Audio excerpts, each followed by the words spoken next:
So your homework was question 9, conversion of currency. So this is the value in terms of Thai baht. Anybody needs me to go through? If not, just give yourself a tick and you're done. Okay, in part B.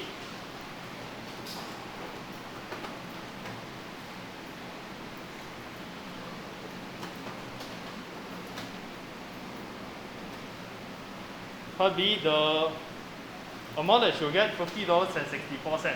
Now take note, for money, we leave it to 2 decimal places, if there is any decimal place. Okay, because the smallest denominator will be 1 cent. Yes? Yes? Now 1 cent. Why? Okay, next, part C, 3.72%. Anybody needs me to go through? Okay. Check out. Due to the new exchange rate, she made a loss by changing the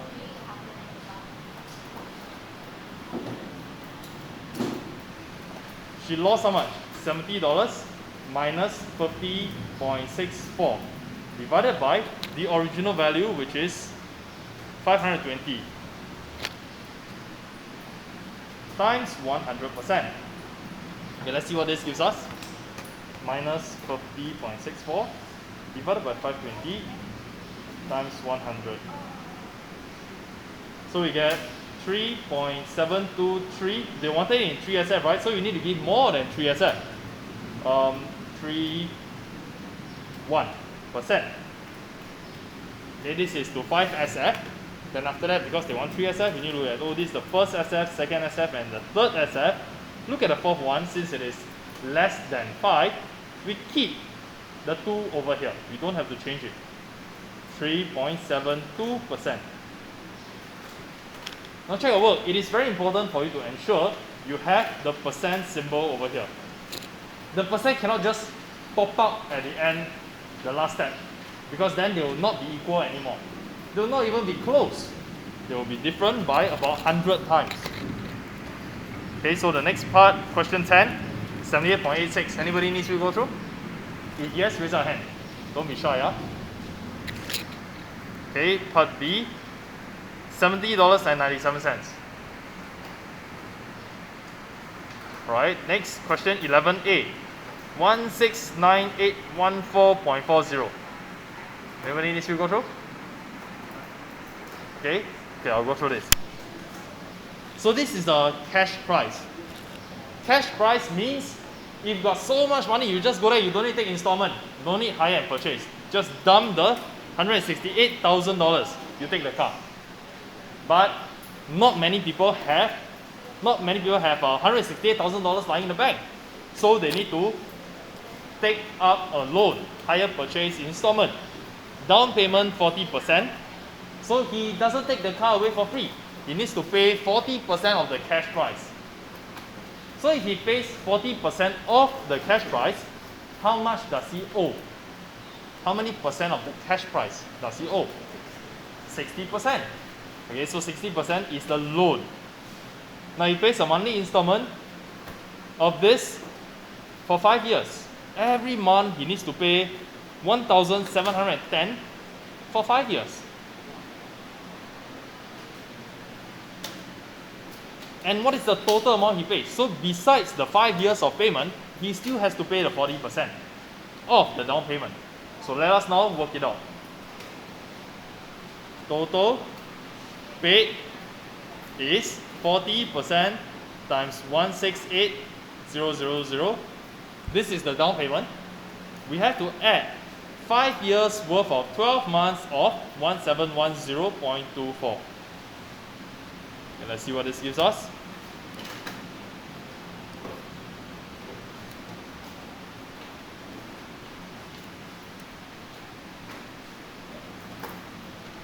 $1,698.14.40.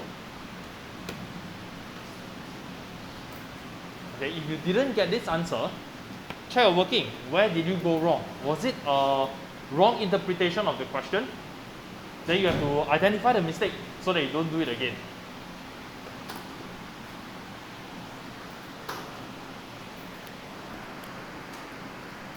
Okay, so now that we have this, just for the fun of it, look at these two values. Which is a bigger number? The one on the cash price or the final that Roy pays? The final, right? He pays more in the end. And that makes sense. Because he is taking a loan. He cannot take the loan for free.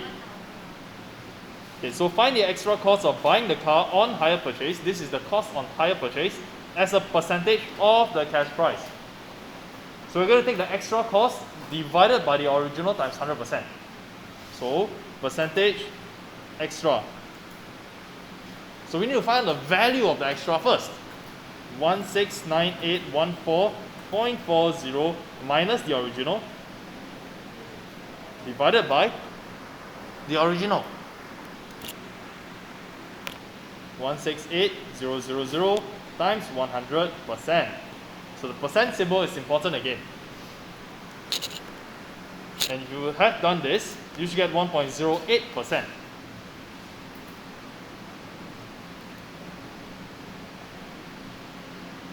Okay, exactly 1.08%.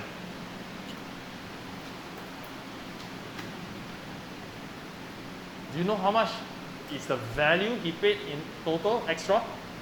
We can just do a subtraction, right? 169814 minus 168000. 1814. 1814 extra. Is that a lot? Actually, it should be way more than that. You will not see 1.08% for the car loan. 10%. Okay, I'm not sure, but 10% sounds quite scary. Because then he'll be paying extra $10,000 over dollars. But maybe, I don't know. Okay? So the annual interest rate on the loan, 0.36%. Okay, anybody needs help for this? Okay, so to find the interest rate on the loan, we're going to have to fall back to our formula. The interest in dollar, the amount, okay, this is in dollar, equals to P for the principal times the interest rate times the duration. Okay, this is our principal. Is it AL or LE?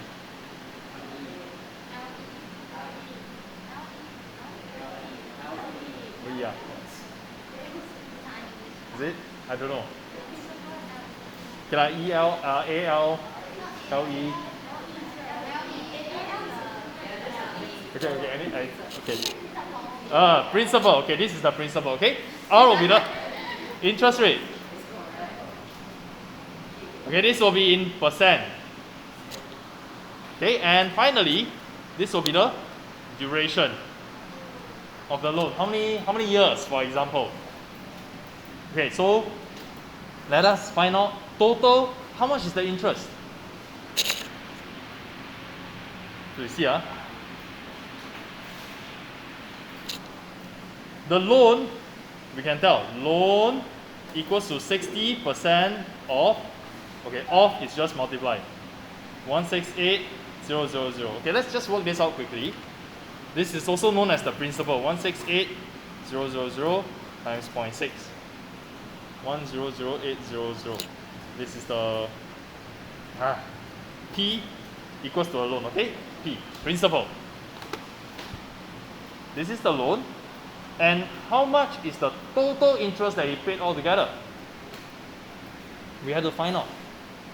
So he is paying a monthly installment 1710.24 for 5 years. So over 5 years, amount paid is equal to 5 times 12 times 1710.24. I'm just doing it over here so that you don't have to see me scroll up and down,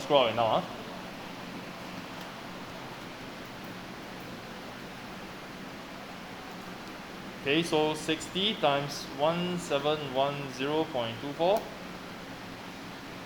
He has paid 102614.40. Okay, by right, he is supposed to pay this value. But over 5 years, he has paid extra. Right? Out of which we can find the interest from here.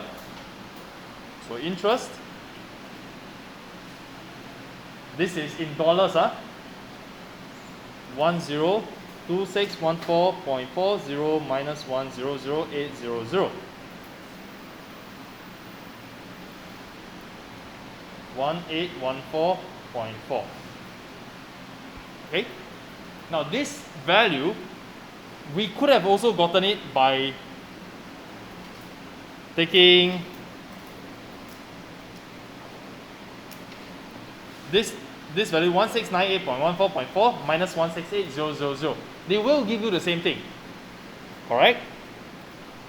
See the 168000 plus 1814.4. We get 169814.40. This is two different ways of calculating the interest. Okay? So once we have found out the interest, we're going to substitute that back into the formula. So earlier on you have copied down in the area at the bottom already. Interest 1814.4 equals to the principal. The principal was 100800. 100800 principal times the interest rate R, which we do not know yet. Then we still have to multiply this by 5 years, because every 1 year the interest rate is R. If it is 2 years, you times 2, 3, 4 and 5, so on and so forth. So multiply by 5. Okay? So now we're left with one unknown, which is R. So let's make R the subject by dividing. We divide everything by 100800 and we divide it by 5 to find the value of R. So 1814.4 divided by 100800 and we divide this by 5. And we get a value of 0.0036. Now, what does this mean? Is the interest rate 0.0036%, or is the interest rate 0.0036? Interest rate R. Okay, this value over here, we have this is the interest rate, but we need to change it to percent. Okay, do you remember how to change a decimal or a fraction to percent? How? What do we do? Times 100%. So here we change this to percentage. 0.0036 times 100%. And we get 0.36%.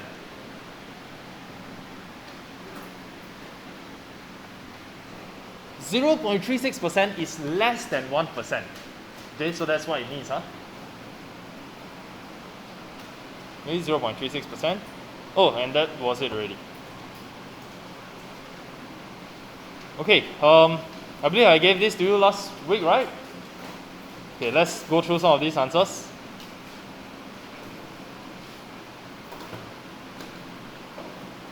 Stating your reasons clearly. Okay, I think I have the work solution.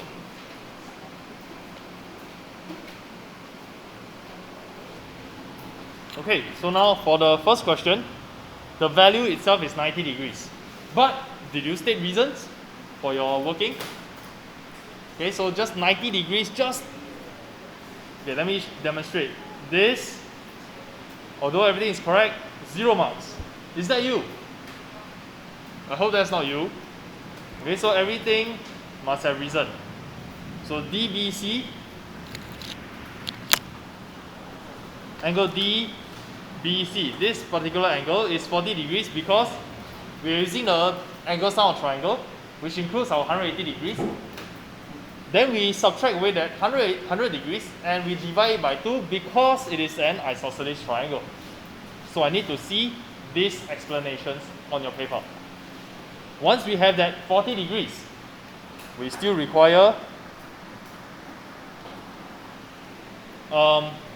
this unknown angle over here, because we are given that this is a parallelogram. 130 plus this unknown value is supposed to be 180 degrees. It is the property of a parallelogram, or we can consider it as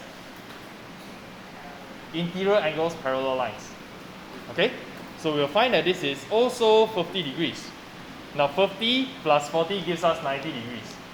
So the x over here will be 180 minus 90. Okay, so I made a mistake over here. X will be 180 degrees minus 50 minus 40 adjacent angles on a straight line, which gives me 90 degrees. Okay? Next one. Find the unknown angle x. Now this one is a little tricky because you can actually get the answer instantly, right? 108 minus 63. But what's your reason? How? Now, corresponding angles parallel lines require a pair of parallel lines plus a transversal. That means a line that cuts through the parallel lines. Okay? So if your working is simply x equals to 108 minus 63, then you say corresponding angles parallel lines, and you get 45 degrees. Now I see that you have explanation, I see that you have the correct answer. But what do you mean by corresponding angles parallel lines? Which pair of corresponding angles? Okay, therefore, one of the method is for you to extend this line and call this point G. Now we are able to check where the corresponding angles are. The first corresponding angle, 63 degrees over here, will correspond to angle DEG. This is also 63 degrees. So once I have DEG equal to 63 degrees, I can find GEF, which will simply be a subtraction to give me 45 degrees. You understand so far? Any questions so far? So now that GEF is 45 degrees, then I can say that, oh, these two are also corresponding angles. Therefore, they must be the same. So x is now equal to 45 degrees. Okay? So presentation is very important over here.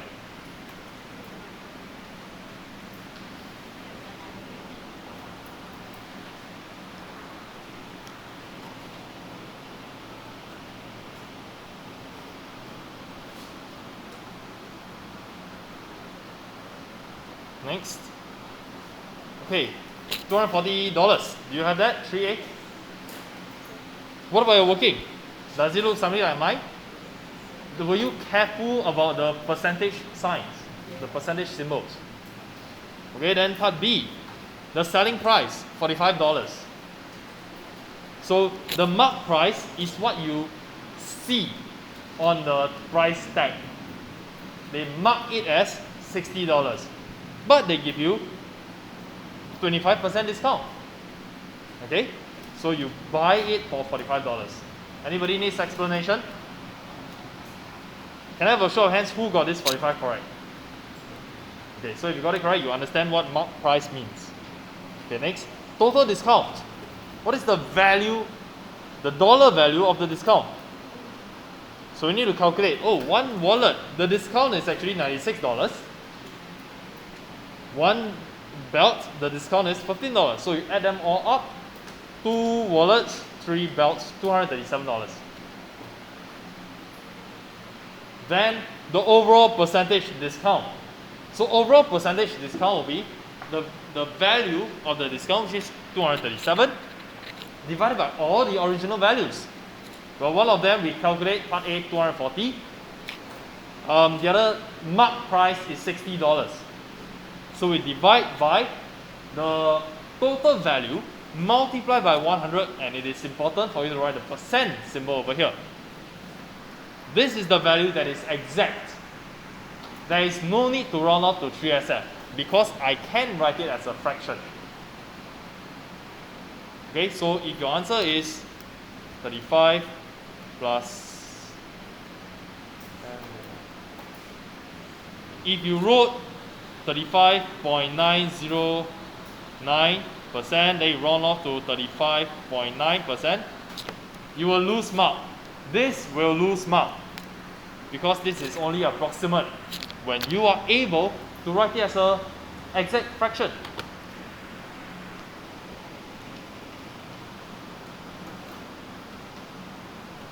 And finally, for part E, the total amount of GST. So he actually paid a value of $423. Right, the wallet after discount is 144. He bought 2 of them. The belt after discount is 45. He bought 3 of them. So this is the total amount that he spent. This over here will be our 100%. Then we still need to add a 7% GST. So you take 7% of the $423.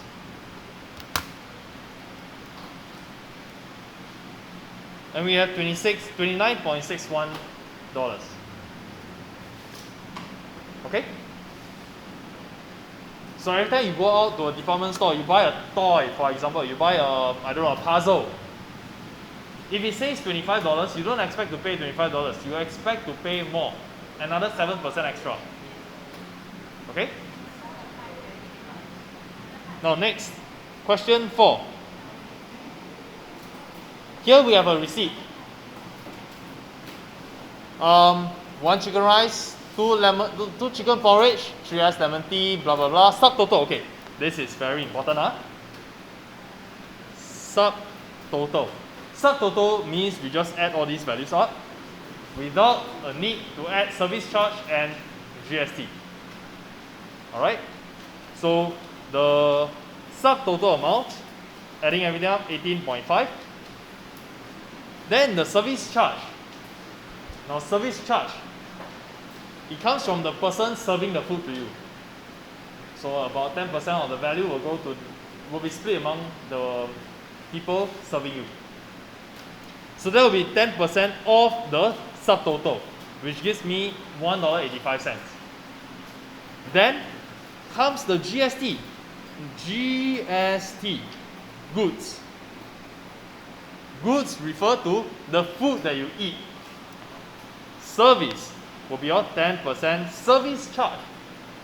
Then T for tax. So there is a tax for the food you eat as well as for the service charge. Therefore, the GST is 7% of, this is the service charge, and this is the subtotal. We need to add them both up, multiply by 7%.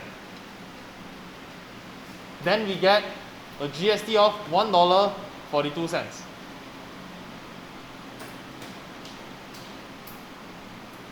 Okay, then the total amount will be all 3 added up, $21.77.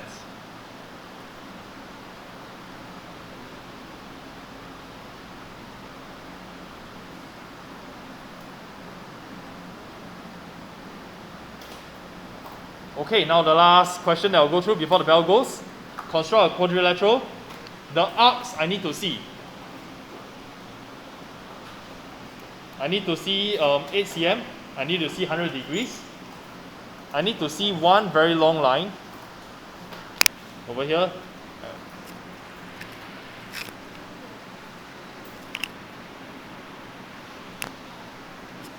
Right. Okay, this very long line. And I need to see an arc, this arc, for 6 cm. Do you have it? Okay, if you have it, it means that you know how to draw it correctly. Now some of you probably drew it this way. You don't have this part, you use your ruler to measure 6 cm only. Now that is not correct. I need to see intersection to give me point C. Then 120 degrees, then another arc over here. Then join, and the length will be 10.4 cm. I allow plus minus 0.1. So 10.3, 10.4, 10.5 I accept. Okay? Next lesson I will continue. Prepare for your weighted assessment also. Okay, just before that, this amount of GST